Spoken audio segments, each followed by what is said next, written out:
करना चाहते हैं। सर आप थोड़ा इधर मूव हो जाइए प्लीज। सर आप कहाँ से हैं?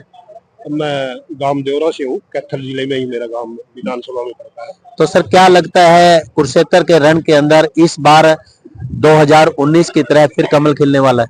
बिल्कुल जी, कमल निश्चित खिलेगा। अब कितने अंतर से खिलेगा वो एक बात है। आपने देखा होगा पहले कैथल में कांग्रेस के टाइम में एक भी 4 लेन हाईवे नहीं। आज कैथल से अम्बारा 4 लेन, कैथल से हिसार 4 लेन, कैथल से करनाल 4 लेन।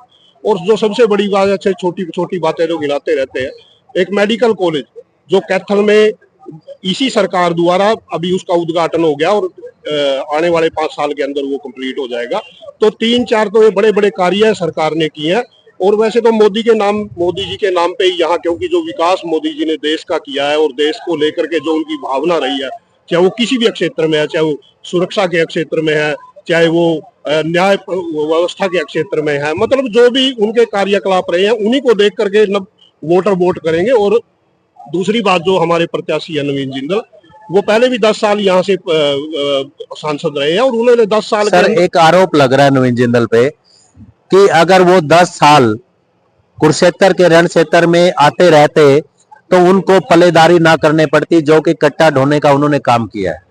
देखो, अगर ये जो लोग कह रहे हैं वो विरोधी लोग तो कह सकते हैं, लेकिन नवीन जिंदल जी ने ये 10 साल यहाँ नहीं रहे, लेकिन इनके जो कार्यकर्ता है, चाहे इनका ऑफिस यहाँ कैथल का है चाहे कुरुक्षेत्र का है, वो कार्यकर्ता हमेशा लोगों के संपर्क में रहे।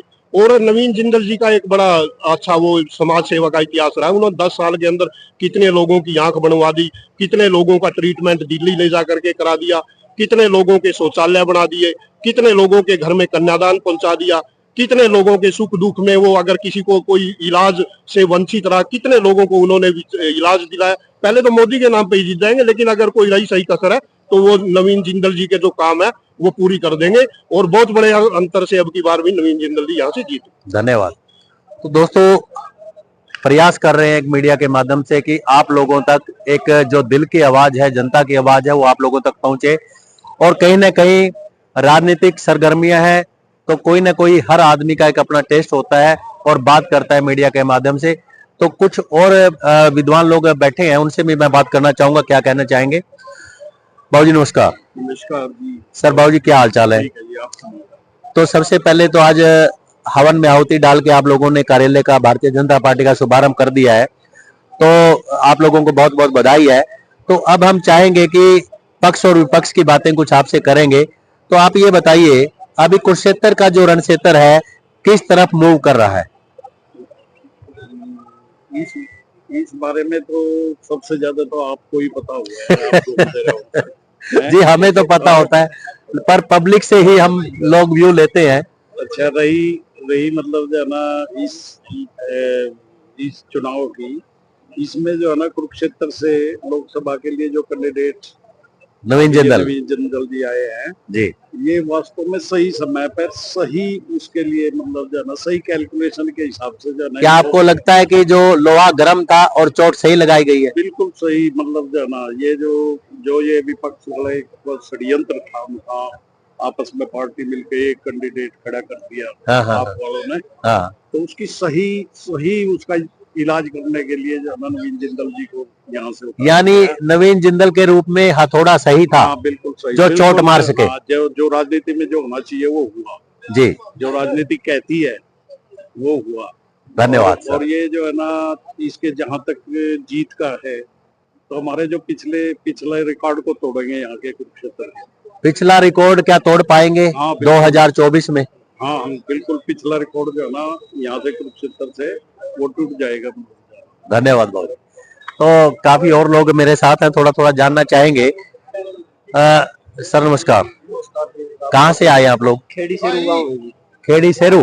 तो 2024 के लिए क्या आप कहना चाहेंगे भारतीय जनता पार्टी के लिए? यहाँ से भारतीय जनता पार्टी के उम्मीदवार श्रीमान नवीन जिंदल जी भारी मतों से 4 लाख से ऊपर का आइडिया लगा रहे हैं, 4 लाख से ऊपर से जीतेंगे। एक विपक्ष आरोप लगाता है कि कोयला चोर को मोदी ने कोयला चोर कहा, लेकिन जब भारतीय जनता पार्टी की वॉशिंग मशीन में आ गए तो वो चीटे कबूतर बन गए। तो इस बारे पे आप क्या कहना चाहेंगे? विपक्ष का तो ये काम होता है आरोप लगाना। वो खुद के अपने आप में झांक के देखे कितने घोटाले उन्होंने किए हैं। वो अपनी तरफ नहीं देख रहे और बीजेपी की तरफ निगाह लगाए हुए। हाँ, बस वो तो दूसरे आंखों काटना विपक्ष का तो काम ही है। मोदी जी तो बहुत बढ़िया काम कर रहे हैं। तो नवीन जिंदल के बारे में आप क्या कहना चाहेंगे? नवीन जिंदल बहुत बढ़िया आदमी है, समाज सेवी है, उन्होंने गरीबों की मदद करी है बहुत ज्यादा। धन्यवाद सर। तो दोस्तों लोगों से विचार कुछ हमने जाने हैं और आप लोगों तक पहुंचाने का प्रयास किया है कि लोगों की जो भावनाएं हैं वो कैमरे पर कहीं ना कहीं कैद हो और आप दर्शक देश के। तो ऐसे में बात मैं करना चाहूंगा, कुछ और साथी मेरे साथ हैं, सहयोगी से कहूंगा एक बार सामने आ जाइए, आप बात करेंगे, इधर आ जाइए। सर नमस्कार। नमस्कार जी। सबसे पहले आप अपना एक परिचय दे दें। महेंद्र शर्मा, राजौंद हल्का कलायत। राजौंद से आप आए हैं और कलायत हल्का आपका है। तो कलायत में भी कमलेश डांडा ने 4.5 साल मंत्री पद पे रहे, महिला बाल विकास मंत्री। तो गांव में जब जाते हैं तो लोगों के कहीं ना कहीं विरोध हो रहा है, आप क्या कहना चाहेंगे? कोई विरोध नहीं हो रहा। कमलेश डांडा जी का गांव में जाती है और सबके काम करवाती है मंत्री जी।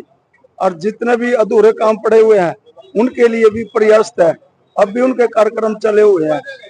और जो नवीन जिंदल जी की बात है, हमारे पिछले पार्लियामेंट में श्रीमान नायब सैनी जी जो हमारे मुख्यमंत्री जी हैं वो थे, 37,000 की लीड थी। अब की बारी हमारी 50,000 वोटों की कलायत से लीड होगी। तो आप ये बताइए, नायब सिंह जी सैनी ने कहा था कि भाई पिछली बार मेरे को आप लोगों ने, कलायत वालों ने 36,500 वोटों से जितवाया, लेकिन इस बार मैं ये कहता हूँ कि 1 लाख वोटों से जितवाएं। 1 लाख वोट बिल्कुल मिलेंगी, लेकिन 50,000 की हमारी लीड होगी कलायत हल्के से नवीन जिंदल जी की। और कुरुक्षेत्र से कितनी लीड आप करवा पाएंगे? 3.5 लाख वोटों से जीतेगा हमारा प्रत्याशी नवीन जिंदल जी। और सुशील गुप्ता के बारे में क्या कहना चाहेंगे? सुशील गुप्ता और ये दूसरा हमारा साथी है, इनका कोई मायने नहीं है, इनकी सबकी जमानत जब्त होगी। तो पक्की बात कह रहे हैं? बिल्कुल दावे से कह रहे हैं, हमें पक्की बात है।